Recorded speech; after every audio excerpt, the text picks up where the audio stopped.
매주 토요일에는 마음 건강을 주제로 이야기를 해드리고 있고요. 구체적으로 우리 마음들을 좀 어떻게 건강하게 만들어갈 수 있는지, 오늘은 그 36번째 좌우명에 대한 이야기를 주제로 이야기를 할 겁니다. 오늘 강의를 하기 전에 제가 질문을 하나 먼저 좀 드려볼게요. 여러분들 이 세상이 무엇으로 이루어졌는지 혹시 아시나요? 이 질문이 그렇게 어렵나요? 이 세상이 무엇으로 이루어져 있을까요? 물, 공기, 원소로 이루어졌다 뭐 이렇게 대답하는 분들이 있더라고요. 맞습니다. 객관적인 세계는 원소들로 이루어져 있죠. 뭐 H, 뭐 수소라든지 산소라든지 뭐 이런 걸로 이루어져 있습니다. 하지만 여러분들의 주관적인 세상은 무엇으로 이루어져 있을까요?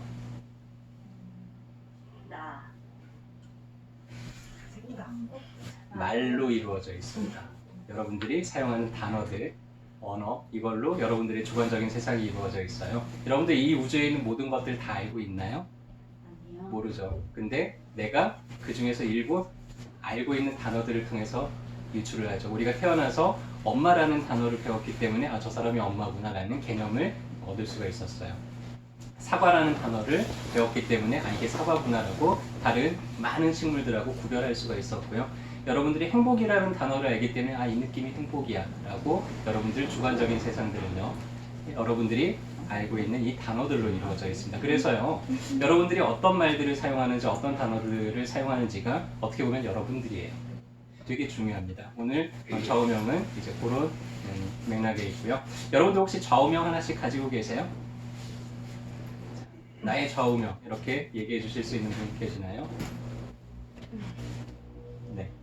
착하게 살자 뭐 이런 거 이렇게 지금 다니시는 분들도 있고요. 네. 그래서 삶의 방향을 설정하는 방법으로 이 좌우명을 하나씩 가지고 있다면은 되게 내 삶이 내가 세운 어떤 언어를 통해서 내 삶들이 좀 이렇게 쭉 뻗어나가는 그런 경험들을 할 수가 있을 거예요. 좌우명이라는 단어가 어디에서 생겼는지를 찾아봤더니요, 후한말 시대에 채원이라는 학자가 있었대요. 좌우명을 한자로 쓰면은 왼쪽 좌 오른쪽 우라고 생각하시는 분들이 있는데 아닙니다. 앉을 좌자입니다.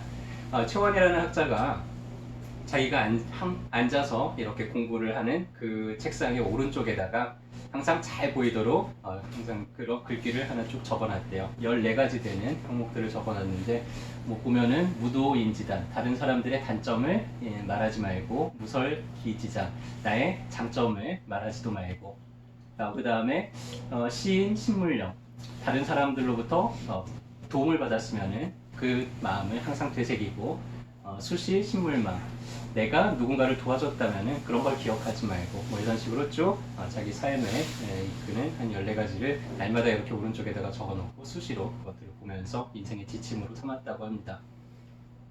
여러분들 앞에 서 있는 이 김 원장도 고등학교 시절에 너무 막 긴장되고 불안하고 시험을 잘 봐야 되잖아요.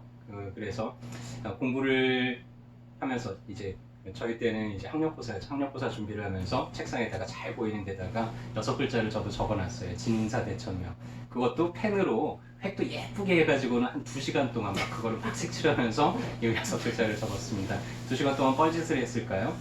아니요, 저는 그렇게 생각하지 않아요. 그렇게 정성 들여서 써놓은 그 글귀를 계속 보면서 그래, 내가 지금 잠깐 좀 피곤하지만 그래도 조금 더 힘내봐야지. 그래, 내가 지금 좀 이 정도 피곤하니까 그만두고 싶지만 그래도 조금 더 공부해봐야지라고 계속해서 저를 좀 이끌어갈 수 있었던 것 같아요. 그 덕분에 여러분들 앞에 이렇게 설 수 있게 됐습니다. 왼쪽에도 뭐 여러 개 막 많이 붙여놨어요. 빌 게이츠를 직원 삼을 거야. 이런. 근데 제가 이제 공대 안 들어가고 한의대 들어가는 바람에 빌 게이츠처럼 유능한 이런 직원들을 이제 또 고용을 하게 됐죠. 네, 그렇게 해서 제가 제 삶을 그렇게 이끌어왔던 것 같습니다. 여러 가지 뭐 도움이 되는 좌우명들 많이 있을 거예요. 어느 학원에 보니까 쓸고 닦고 치워라. 새로운 공간이 열린다. 네, 뭐 마음에 들죠. 좌우명 안 되면 되게 알아. 해병대 사람들이 저런 거 많이 가지고 있죠. 저희 와이프가 이런 좌우명 좋아하더라고요. 여자 말을 잘 듣자. 그러면 자다가도 떡이 생긴다. 이런 거. 뭐 꿈을 크게 가져라. 깨져도 그 조각이 크다. 뭐 이런 좌우명들 해서 이런 좌우명들을 하나씩 이렇게 써보는데요.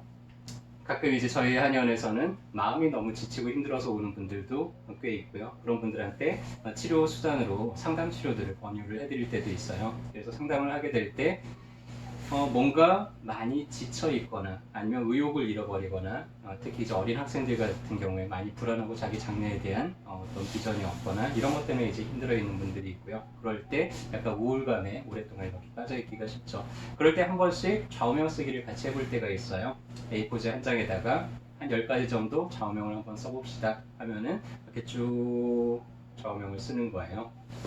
그리고 나서 그 10가지 중에 이 중에서 이번 주에 당장 해볼 수 있는 거 하나만 한번 골라봅시다. 그러면은 그 중에서 제일 쉬운 거 실천하기가 그거를 하나 이렇게 딱 고르죠. 그리고 일주일 동안 그거를 한번 지켜보는 거예요. 자, 근데 놀랍게도 그거 하나를 일주일 동안 그렇게 잘 지켜서 온 사람들은요, 나중에 보면 그 10가지가 다 잘 지켜지고 있는 경우들이 많습니다. 그렇게 하면서 그렇게 그냥 단지 종이에다가 한번 글을 써봤을 뿐인데요. 그 글로 인해서 그 사람의 삶의 방향이 조금씩 이렇게 수정이 되는 가는 것들을 보게 되고, 그러면서 뭔가 다시 새로운 출발을 하게 되고 의욕을 되찾고 이러는 경우들을 많이 보게 됩니다. 그래서 여러분들도요, 만약에 내가 좀 막막한 느낌을 받고 있다든지 내가 지금 열심히는 사는 것 같은데 어디를 향해 가고 있는지 잘 모르겠다든지 하게 되면요, 다시 한번 목표를 설정을 해보거나 여러분들의 좌우명을 한번 선택을 해보세요.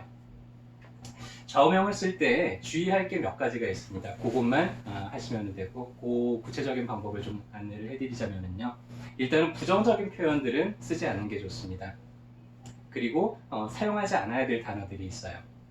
어떤 단어들이냐면요, 절대로, 반드시, 늘, 항상, 한결같이. 자, 이런 단어들의 공통점이 뭐죠? 변치 않아야 된다는 얘기예요. 꼭 그래야만 된다는 얘기고요. 자, 근데 살아있는 것 중에서 여러분들 변치 않는 거 본 적 있나요? 살아있다는 속성은요, 끊임없이 계속 달라지는 게 살아있다는 속성입니다. 변하지 않는 것들을 가만히 보면은요, 죽어있는 것밖에 없어요. 돌, 뭐 건물, 이렇게 죽어있는 건 변치 않고 계속 그대로 있죠. 하지만 살아있는 거는요, 계속해서 달라집니다. 그래서 이렇게 뭔가 변하지 않는 그런 단어들을 사용을 하게 되면요, 그게 지키기가 매우 어렵습니다. 그리고 볼 때마다 너무 힘들어요. 힘이 나는 게 아니라. 그래서 만약에 좌우명을 쓸 때 그런 것들을 쓴다 그러면 상담하는 도중에 10가지를 쓰게 하고 그런 게 있으면 같이 이렇게 수정을 해주기도 해요. 예를 들자면 이런 거예요. 1등만이 살 길이다. 어때요? 여러분들 힘나요? 확 부담 오지 않나요? 물론 저게 어떤 파이팅을 하는 수단이 될 수도 있지만, 하지만은 1등을 안 할 수도 있잖아요. 어떻게 맨날 1등하고 살아요. 그래서 그때는 좀 가능성 있는 걸로 바꿔보는 거예요. 결과보다 과정에 집중하겠다. 그럼 지키기가 훨씬 쉽죠. 항상 최선을 다하자. 자, 좋습니다. 최선을 다하자 이런 거 모토 삼는 분들 많은데, 근데 늘 최선을 다하면 어떻게 돼요? 지쳐 쓰러져요. 번아웃이 되죠. 어떻게 사람이 늘 최선을 다해요? 쉴 때는 잘 쉬어야죠. 한번 그런 분이 있었어요. 저희 상담 학회, 저랑 같이 이제 공부하는 학회 분이 직접 치료를 했던 케이스였는데요. 이분이 농구 선수예요. 프로 선수입니다. 여러분들도 농구를 좋아하시는 분의 이름을 대면 알만한 분인데, 이분한테 입스가 왔어요. 스포츠 선수한테 입스라는 거는 늘 잘 하던 게 갑자기 어떤 심리적인 원인으로 할 수 없게 되는 거예요. 가령 골프 선수가 퍼터만 잡으면 공을 때릴 수가 없어. 근데 이분은 농구공을 잡고 슛을 하려고 그러면 슛을 못 하는 거예요. 갑자기. 그래서 치료를 받았고요. 그분한테 이제 썼던 도구 중에 하나가 좌우명 쓰기였어요. 그랬더니 첫 번째로 쓴 게 최선을 다하자를 쓰셨대요. 그래서 그분이 최선을 다하면 선생님 쓰러집니다. 최선을 다하지 말고 이거 이렇게 한번 바꿔보면 어떨까요? 할 수 있는 만큼 하자. 같은 얘기예요. 할 수 있는 만큼 하자도 내가 할 수 있는 거를 한다는 뜻인데, 최선을 다하자고는 느낌이 많이 다르죠. 오늘은 이만큼 내가 할 수 있고, 그쵸? 그러고 나서 그분이 뭔가 변화가 왔어요. 생각에. 그분의 주관적인 세계에 변화가 왔고, 그리고 입술을 좀 탈출하고 또 경기를 뛰시더라고요. 자, 시간을 낭비하지 말자. 좋죠?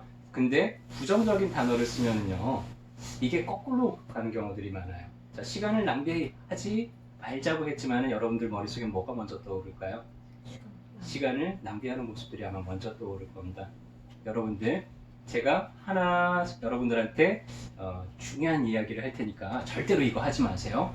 자, 제가 지금 하는 거 절대로 하시면 안 됩니다. 자, 여러분들 분홍색 코끼리를 상상하지 마세요. 자, 성공하신 분.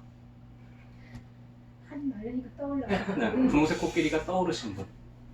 떠오르죠. 하지 말라 그랬는데 왜 떠오르셨어요? 자, 우리 뇌가 이렇습니다.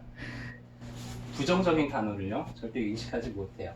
그래서 하지 말라고 하는 거는요, 오히려 역효과가 나기가 쉬워요. 술 마시지 마, 여보. 오늘 술 먹고 들어오기만 해봐. 라고 하면 남편 머리에 뭐가 떠오를까요? 술이 떠올라요. 하루에도 여러분들이 20번씩 한번 잔소리를 해보세요. 술 마시기만 해봐. 오늘 술 먹고 들어오면 큰 하면은 남편 머리에 그 횟수만큼 술이 떠오를 거. 어떻게 안 마실 수가 있겠어요?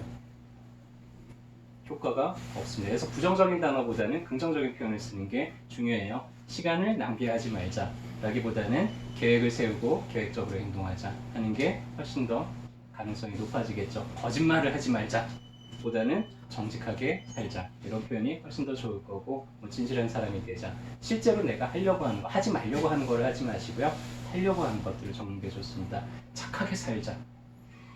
뭐 좋죠. 착하게 살자 이렇게 문신으로 새겨가지고 다니시는 분들도 있던데, 착하게가 도대체 무슨 개념이에요? 어떻게 사는 게 착한 거죠?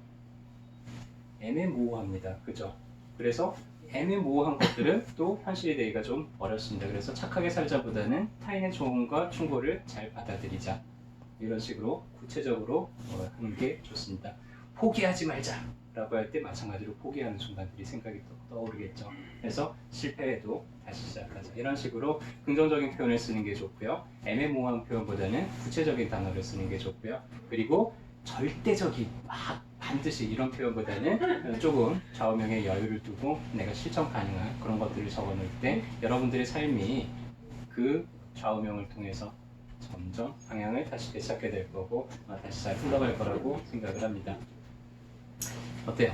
한번 만들어 보고 싶으시죠? 오늘 밤 가셔가지고 만약에 내가 좌우명을 잊고 살았다 그러면은 한번 A4시 딱 놓고요, 한 10분만 투자하시면 돼요. 거기다가 한번 쭉 적어보시는 거예요. 오늘 이야기할 그 주의사항만 좀 잘 지켜서, 그리고 그 중에서 제일 마음에 드는 것부터 하나씩 이렇게 실천해 보시길 바랍니다.